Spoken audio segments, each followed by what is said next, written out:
Praise the Lord. கர்த்தருடைய பரிசுத்த நாமம் மகிமைப்படுவதாக.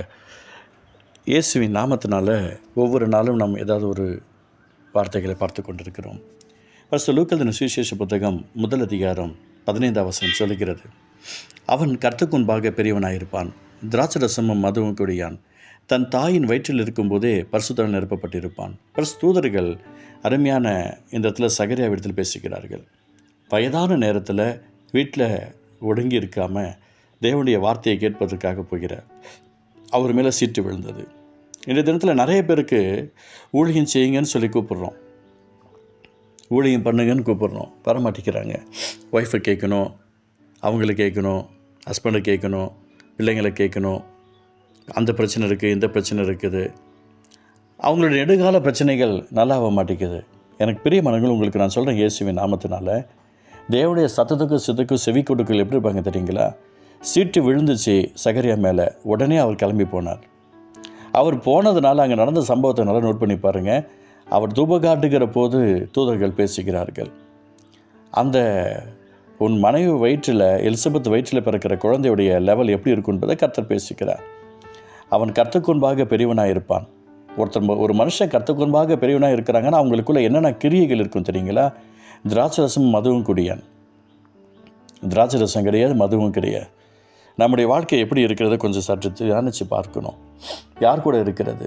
நான் திராட்சரசம் குடிக்கலை, மது குடிக்கலை, அவர்களோட பழகிட்டு இருக்கிறேன்னா உங்களோட ஆக்டிவிட்டீஸை மாற்றிக்கணும், ரொம்ப கவனமாக இருக்கணும்.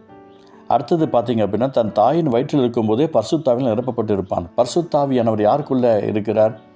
பரிசுத்தாவின் ஒரு மனுஷனுக்குள்ளே வரணும் அப்படின்னு சொன்னால் அந்த மனுஷனுடைய வாழ்க்கை எப்படி இருக்கணும்? இந்த உலகத்தோட ஒத்த விஷம் தரித்து கொண்டு இருக்கிற கிரியைகளோடு இருந்துச்சு அப்படின்னு சொன்னால் பரிசுத்தாவியான நம்மளோட கூட இருக்க முடியாது. பரிசுத்தாவின் ஒரு மனுஷனுக்குள்ளே வரணும் அப்படின்னு சொன்னால் அவங்க அந்நிய பாஷை பேசுவதெல்லாம் பரிசுத்தாவியனோட அபிஷேகம் கிடையாது.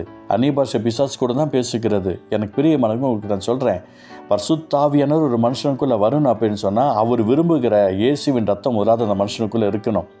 இயேசு கிறிஸ்துவின் ரத்தம் சகல பாவங்கள் நீக்கி நம்மை சுத்திகரிக்கும் என்று வேதம் சொல்லிக்கிறது.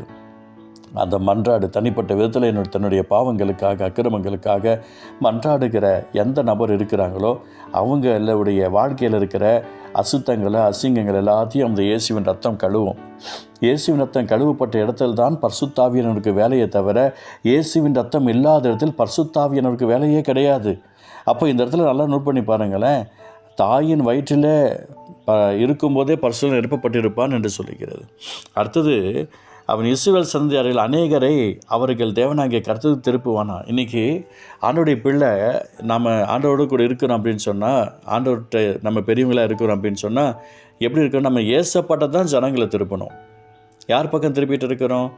வாட்ஸ்அப்பில் திருப்புறோம், ட்விட்டர், இன்ஸ்டாகிராம், ஃபேஸ்புக்கு, இப்படி கண்டதை கடையதை வச்சுக்கிட்டு அதில் திருப்பணும்னு நினச்சிட்டு உட்காந்துருக்குறோம். எனக்கு பெரிய மனவுகளே, நான் உங்களுக்கு சொல்கிறேன், இயேசுவின் நாமத்தினால நீங்கள் யாரையும் மீட் பண்ணாலும் சரி, உங்களை யாரையும் மீட் பண்ணாலும் சரி, இயேசுவின் நாமத்தில் நான் சொல்கிறேன், நான் இப்படியாப்பட்ட வாழ்க்கை இருந்தால்தான் பரிசுத்தாவியான ஒரு மனுஷனுக்குள்ளே இருக்க முடியுமே தவிர நம்ம இஷ்டம் போல் வாழ்வோம், நம்ம கூட பரிசுத்தாவியன் இருப்பார், என்றைக்காவது உடனே சர்ச்சைக்கு போவோம், அந்நிய பாஷை பேசுவோம், உடனே அபிஷேகம் நிரம்பும்னு நினச்சிக்கிங்களா?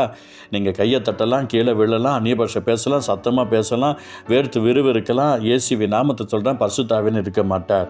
பரிசுத்தாவியான ஒரு மனுஷனுக்குள்ளே இருக்கணும் அப்படின்னா அந்த மனுஷனுடைய வாழ்க்கையை மாறணும், வாழ்க்கை லெவல் மாறணும், சிந்தனைகள் மாறணும், எண்ணங்கள் மாறணும், ஏக்கங்கள் மாறணும், தேவன் விரும்புகிற பாத்திரமாக மாறணுங்க. நான் உங்களுக்கு சொல்கிறேன், ஒரு குழந்தையை குறித்து, ஒரு பிள்ளையை குறித்து பேரண்ட்ஸ்கிட்ட கர்த்தர் பேசுகிறார் தெரியுதா? அதே போல் ஒரு சபையில் இருக்கிற ஜனங்களை குறித்து கர்த்தருடைய ஆவியானவர் இடைப்படுவார். ஒவ்வொரு மனுஷனை குறித்தும் ஒவ்வொரு மனுஷியை குறித்து கர்த்தர் பேசுவார். சிலர் கேட்கிறார்கள், சிலர் கேளாமல் போகிறார்கள். கர்த்தருக்கு ஸ்தோத்திரம். நான் உங்களுக்கு சொல்கிறேன், இயேசுவின் நாமத்தினால பல முறை அநேகருக்கு வார்த்தையை கொடுக்கும்போது அதை ஏற்றுக்கொண்டவர்களும் இருக்கிறார்கள், உதாசீனப்படுத்தவும் இருக்கிறார்கள். ஆனாலும் உங்களுக்கு நான் சொல்லிக்கிறேன், சொல்லும்போதே கேட்டுக்கிட்டால் ரொம்ப நல்லா இருக்கும். இயேசுவின் நாமத்தினால நீங்கள் நல்லா இருக்கிறதுக்காக நான் சொல்கிறேன், அவன் கர்த்தருக்கு முன்பாக பெரியவனாக இருப்பான். நீங்கள் கர்த்தருக்குள்ளே எப்படி இருக்கிறீங்க? யோவான் ஸ்நானனை குறித்து பரிசுத்த தூதர்கள் அழகாக பேசுனாங்க. இன்றைக்கி நம்மளை குறித்து யார் பேசுகிறாங்கங்க? நம்மளை குறித்து கேவலமாக பேசுகிற கூட்டம் தான் இருக்கிறது. இன்று அந்த கிரியைகள் மாறும்.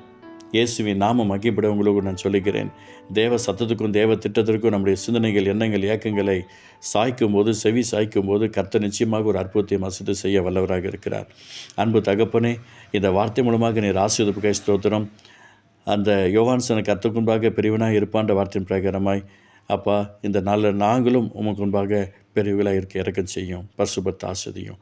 இயேசு நல்ல பிதாவே, ஆமென்.